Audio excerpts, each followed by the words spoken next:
ಭಾಗ್ಯ, ಮಾತಿನ ಮೇಲೆ ನಿಗಾ ಇರ್ಲಿ. ಕ್ಷಮಿಸಿ ಅತ್ತೆ, ನನ್ನ ಮಾತಿಂದ ನಿಮ್ಗೆ ಬೇಜಾರಾಗಿದ್ರೆ ದಯವಿಟ್ಟು ನನ್ನನ್ನು ಕ್ಷಮಿಸ್ಬಿಡಿ. ಆದ್ರೆ ಇವತ್ತು ನಾನು ಈ ಮಾತುಗಳನ್ನೆಲ್ಲ ಹೇಳಲೇಬೇಕು, ಹೇಳ್ತಾ ಇದ್ದೀನಿ. ನನ್ನ ಪಾಡಿಗೆ ನಾನು ಜೀವನ ಮಾಡ್ತಿದ್ದೆ ಆದಿಯವರೇ. ನನ್ನ ಕ್ಯಾಂಟೀನು, ನನ್ನ ಕೇಟರಿಂಗ್ ಸರ್ವಿಸ್ ಅಂತ ನೀವೇ ಬಂದು ನನಗೆ ಆ ಟ್ರಸ್ಟ್ ಬಗ್ಗೆ ಹೇಳಿ ಅಪಾಯಿಂಟ್ ಮಾಡ್ಕೊಂಡ್ರಿ. ಈಗ ನೋಡಿ ಏನೇನೆಲ್ಲ ಆಗ್ತಿದೆ ಅಂತ.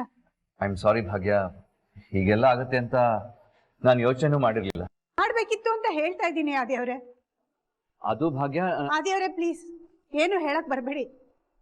ನಾನು ಈಗಾಗಿರೋ ಅವಮಾನನೇ ಸಾಕಾಗಿದೆ.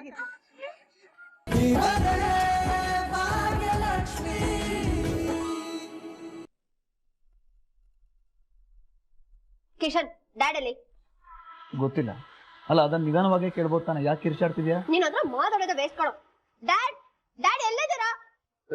ಅಯ್ಯ, ಯಾಕಮ್ಮ ಇಷ್ಟು ಜೋರಾಗಿ ಕಿರಿಸ್ತಾ ಇದೆಯಾ? ಮೆಲ್ಲಿಗೆ ಮಾತಾಡು. ಕೂಲ್ ಆಗಿ ಮಾತಾಡುವಂತ ವಿಷಯ ಅಲ್ಲ ಡ್ಯಾಡ್. ಸರಿ, ಏನಾಯ್ತು ಹೇಳು. ಡ್ಯಾಡ್, ಬ್ರೋ ಅವನ ಏನ್ ಅನ್ಕೊಂಡಿದ್ದಾನೆ? ಅವ್ನ್ ಇಷ್ಟ ಬಂದಾಗ ನಿರ್ಧಾರ ತಗೊಳ್ತಿದ್ದಾನೆ. ಎಲ್ಲ ಲಿಮಿಟ್ ಕ್ರಾಸ್ ಮಾಡಿ ನಿರ್ಧಾರ ತಗೊಳ್ತಿದ್ದಾನೆ ಡ್ಯಾಡ್. ಅಲ್ಲ, ಅಟ್ಲೀಸ್ಟ್ ಈ ಮನೆಯಲ್ಲಿ ಜನ ಇದೀವಿ, ಎಲ್ಲರೂ ಕೇಳಿ ಡಿಸಿಷನ್ ತಗೋಬೇಕು ಅನ್ನೋದಿಲ್ವಾ ಅವನ್ಗೆ? ಕನಿಕಾ, ಸಮಾಧಾನ ಮಾಡ್ಕೊ. ನೀನ್ ಈ ರೀತಿ ಕೂಗಾಡಿದ್ರೆ ನಾನು ಏನ್ ಅರ್ಥ ಮಾಡ್ಕೊಂಡ್ಲಿ ಹೇಳು? ವಿಷಯ ಏನು ಅಂತ ಗೊತ್ತಿಲ್ಲ, ನೀನ್ ಕೂಗಾಡ್ತಿದ್ಯಾ. ವಿಷಯ ಏನು ಅಂತ ಹೇಳಿದ್ರೆ ನನಗೆ ಅರ್ಥ ಆಗುತ್ತೆ. ಡ್ಯಾಡ್, ಆ ಭಾಗ್ಯನ ಕರ್ಕೊಂಡ್ ಬಂದು ನಮ್ ಚಾರಿಟೇಬಲ್ ಟ್ರಸ್ಟ್ ಗೆ MD ಆಗಿ ಮಾಡಿದಾನೆ.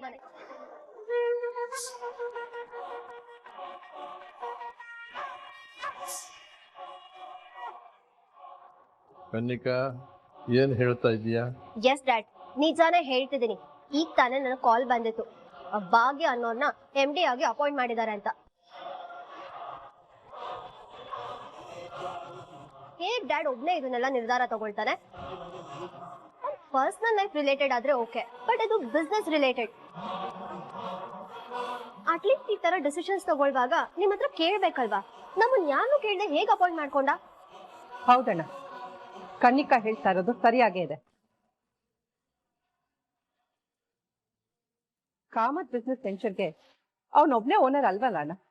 ನೀನ್ ಯಾಕಿರೋದ್ ಮತ್ತೆ? ಎಲ್ಲಾನು ಅವನೊಬ್ನೇ ಮಾಡ್ತಿದ್ದಾನೆ. ಇಂಥ ದೊಡ್ಡ ನಿರ್ಧಾರನ ಅವನೊಬ್ನೇ ಹೇಗ್ ತಗೋತಾನೆ ಅಣ್ಣ? ಯಾಕೋ ಇದೆಲ್ಲ ಸರಿ ಕಾಣ್ತಾ ಇಲ್ಲ. ಡ್ಯಾಡ್, ಯಾಕೇನು ಮಾತಾಡ್ತಿಲ್ಲ? ಈ ವಿಷಯದಲ್ಲೂ ಬ್ರೋನೇ ಸರಿ ಅಂತ ಹೇಳ್ಬೇಡಿ ಮತ್ತೆ. ಕಿಶನ್, ಆದಿಗ್ ಫೋನ್ ಮಾಡಿ ಬರೋದಕ್ಕೆ ಹೇಳು, ನಾನು ಸ್ವಲ್ಪ ಮಾತಾಡೋದಿದೆ. ಸರಿ.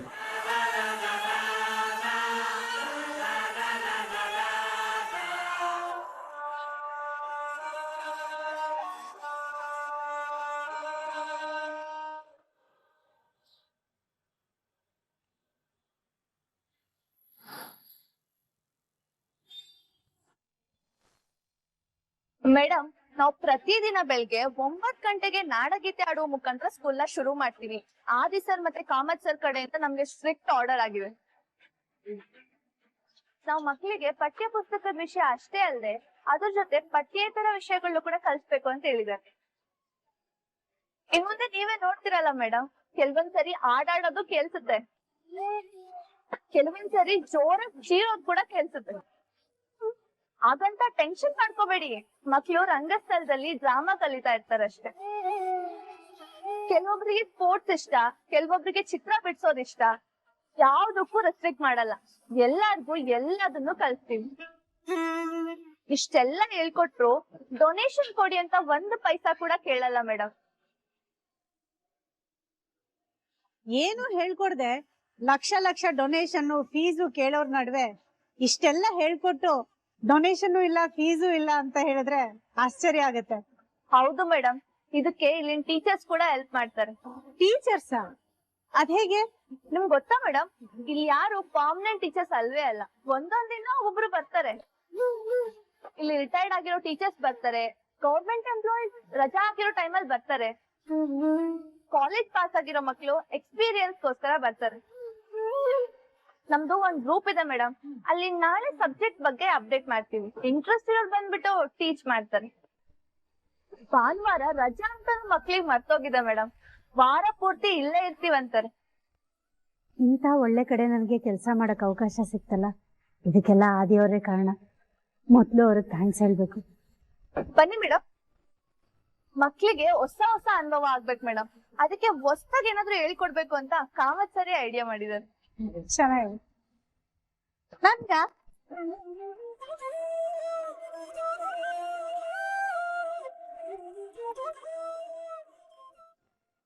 Thank you.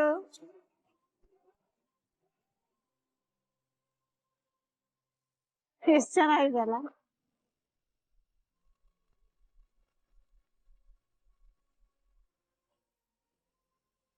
ಓಯ್ ಪುಟ್ಟ, ಏನಾಯ್ತು? ಯಾಕೆ ಅಳ್ತಿದ್ಯಾ? ಅಪ್ಪ ಅಮ್ಮ ಬೇಕು. ಅಪ್ಪ ಅಮ್ಮನ? ಅಪ್ಪ ಅಮ್ಮ ಕೆಲ್ಸ ಮುಗಿಸ್ಕೊಂಡು ಬರ್ತಾರಲ್ವಾ, ಅದಕ್ಕೆಲ್ಲ ಅಳ್ಬಾರ್ದು. ಅಪ್ಪ ಅಮ್ಮ ಬರಲ್ಲ, ದೇವ್ರ ಹತ್ರ ಹೋಗಿದ್ದಾರೆ.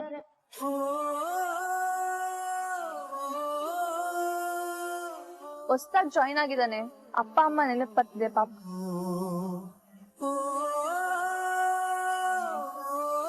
ನೋಡು ಪುಟ್ಟ, ಅಪ್ಪ ಅಮ್ಮ ಯಾರು ಇಲ್ಲ ಅಂತೆಲ್ಲ ಅನ್ಕೊಳ್ಬಾರ್ದು ಆಯ್ತಾ. ನಾವೆಲ್ರೂ ನಿನ್ ಜೊತೆಗಿದೀವಲ್ಲ.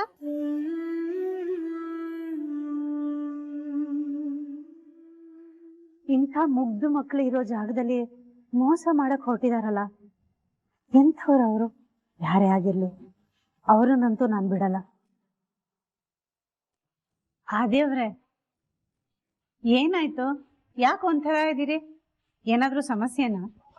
ಅದು ಭಾಗ್ಯ, ನಿಮ್ಮ ಹತ್ರ ಸ್ವಲ್ಪ ಮಾತಾಡ್ಬೇಕಿತ್ತು. ಹೇಳಿ, ಏನ್ ವಿಷಯ? ಅದು ಅದು ಏನು ಅಂದ್ರೆ, ಅಯ್ಯೋ ಧೈರ್ಯವಾಗಿ ಹೇಳು ಫ್ರೆಂಡ್.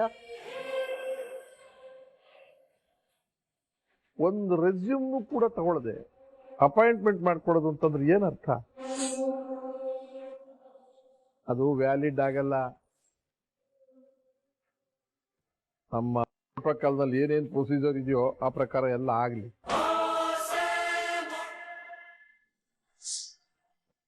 ಅವಳೊಳ ಪೊಟೆನ್ಶಿಯಲ್ ಇಂದ ಇಂಟರ್ವ್ಯೂ ಅಟೆಂಡ್ ಮಾಡ್ಲಿ, ಸಾಧ್ಯ ಆದ್ರೆ ಕೆಲಸ ತಗೊಳ್ಳಿ.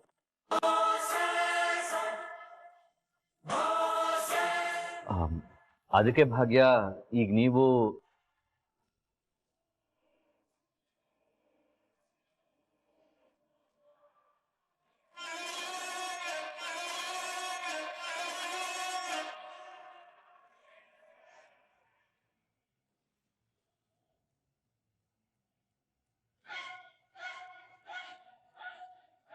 ಅದಕ್ಕೇನೀಗ?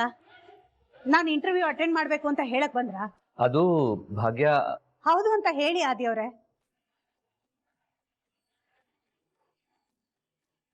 ಅಲ್ಲ ಆದಿಯವ್ರೆ, ನಾನೇನಾದ್ರೂ ಬಂದು ನಿಮ್ ಹತ್ರ ಕೇಳಿದ್ನ ನಿಮ್ ಟ್ರಸ್ಟ್ ಅಲ್ಲಿ ನನಗೆ ಕೆಲಸ ಕೊಡಿ?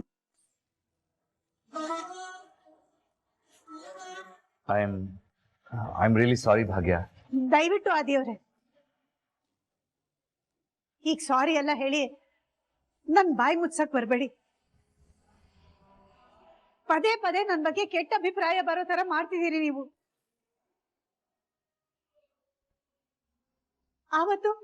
ಅವತ್ತು ನಾನೇನಾದ್ರೂ ನಿಮ್ ಹತ್ರ ಬಂದ್ಬಿಟ್ಟು ನಾನ್ ನಿಮ್ ಫೈಲ್ ತಂದ್ಕೊಟ್ಟಿದ್ದೀನಿ, ಉಡುಗೊರೆ ಕೊಡಿ ಅಂತ ಕೇಳಿದ್ನಾ? ಇಲ್ಲ ತಾನೆ? ನೀವಾಗೆ ಬಂದು ಉಡುಗೊರೆ ಅಂತ 25 ಲಕ್ಷ ಕೊಟ್ರಿ.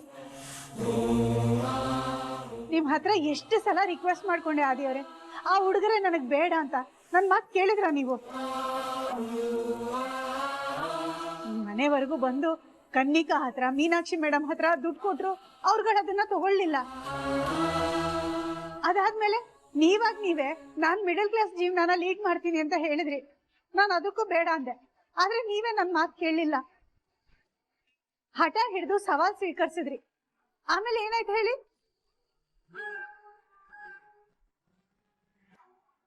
ನಾನು ನೀವು ಎಲ್ರೂ ಮಾವನ್ ಮುಂದೆ ತಪ್ಪಿತಸ್ಥರಾಗಿ ನಿಲ್ಬೇಕಾಯ್ತು.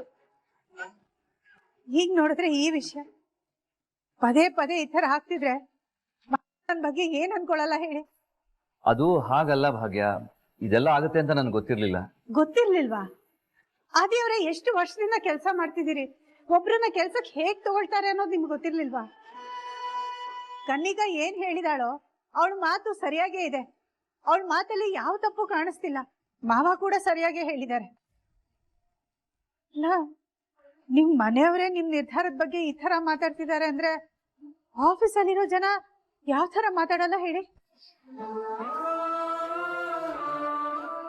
ನನಗೆ ನೀವು ಚೆನ್ನಾಗ್ ಗೊತ್ತು, ನಾವಿಬ್ರು ಚೆನ್ನಾಗ್ ಮಾತಾಡ್ತೀವಿ ಅನ್ನೋ ಒಂದೇ ಒಂದು ಕಾರಣಕ್ಕೆ ಅರ್ಹತೆ ಇಲ್ಲ ಅಂದ್ರು ಭಾಗ್ಯನ ತಂದು ಆ ಜಾಗದಲ್ಲಿ ಕೂರಿಸಿದ್ದಾರೆ ಅಂತ ಮಾತಾಡ್ಕೊಂಡಿರಲ್ವಾ?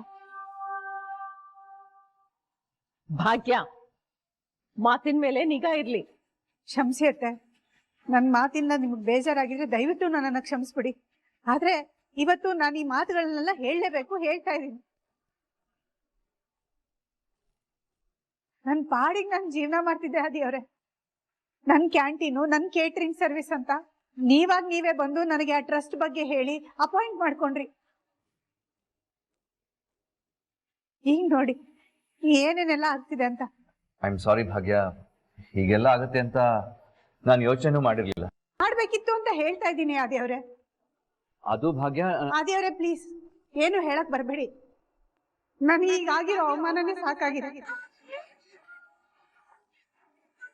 ಈ ಕೆಲ್ಸನ ನಾನೇ ನಿಮ್ಮನ್ನ ಕೇಳ್ಕೊಂಡ್ ಬಂದೂ ಇಲ್ಲ, ನನಗೆ ಈ ಕೆಲ್ಸದ ಅವಶ್ಯಕತೆನೂ ಇಲ್ಲ.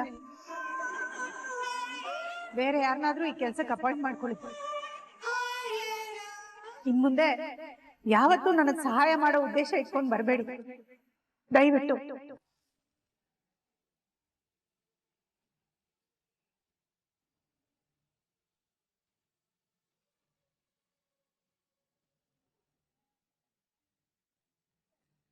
ಫ್ರೆಂಡ್ ಇಲ್ಲ, ನನ್ ಮಾತು ಕೇಳು. ಅವಳು ಏನೋ ಮನ್ಸಿಗೆ ಬೇಜಾರು ಮಾಡ್ಕೊಂಡು ಆ ತರ ಹೊಟ್ಟೋದ್ಲು. ಅದನ್ನ ನೀನು ನೋಡು, ನೀನ್ ಬೇಜಾರು ಮಾಡ್ಕೋಬೇಡ. ನಾ ಹೇಳ್ತೀನಿ ಕೇಳು. ಅವಳ ಹತ್ರ ನಾ ಮಾತಾಡ್ತೀನಿ. ಅವಳ ಪರವಾಗಿ ನಾನ್ ಕ್ಷಮೆ ಕೇಳ್ತೀನಿ ಫ್ರೆಂಡು. ತಪ್ಪು ಮಾಡಿದ್ರೆ ಅಲ್ವಾ ಕ್ಷಮೆ ಕೇಳೋದು ಗೆಳತಿ? ಭಾಗ್ಯ ಅವ್ರು ಹೇಳಿರೋದು ಸರಿಯಾಗೇ ಇದೆ ಅಂದಮೇಲೆ ಸಾರಿ ಯಾಕೆ ಕೇಳಬೇಕು?